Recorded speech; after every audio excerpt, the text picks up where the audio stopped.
100 টাকা চাইছি, 100 টাকা হলে যাবো, না হলে যাবো না। এই তোর কি মাথা খারাপ হচ্ছে? কোন পোতা 1 মিনিট দেরি করে অফিসে ঢুকবি তাহলে একটা করে ডান্ডার বাড়ি খাবি। আমি দেলোয়ার, বিশ্বমানের খেলোয়াড়। আপনি হোসেন গিয়ে একটা তেলা বেহায়া। হোয়াট ইজ তেলা বেহায়া? তেলা বেহায়া ইজ ওয়েটলেস, যার কোনো ওয়েট নাই তারে বলে তেলা বেহায়া। মুখে সামান্য লাগাম দিয়ে কথা বল, তাহলে কিন্তু মারতে মারতে একদম পাগল বানায় বলামো। কি দরকার ছিল ঝামেলাটা করার? ঝামেলা তো করছ তুই সুইচ নষ্ট করে শরবতের লাল।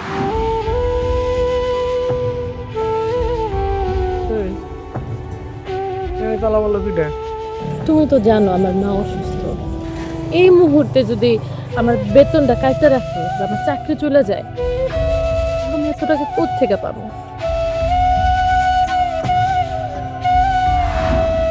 আমরা 3 মাস ধরে বেতন পাই না, এভাবে কি চলা যায়? আর কতকাল আমরা এসব সহ্য করব?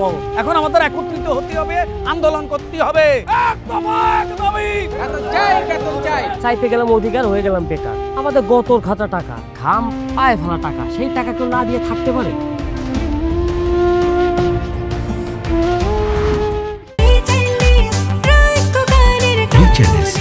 আস্থা ও নির্ভরতার প্রতীক।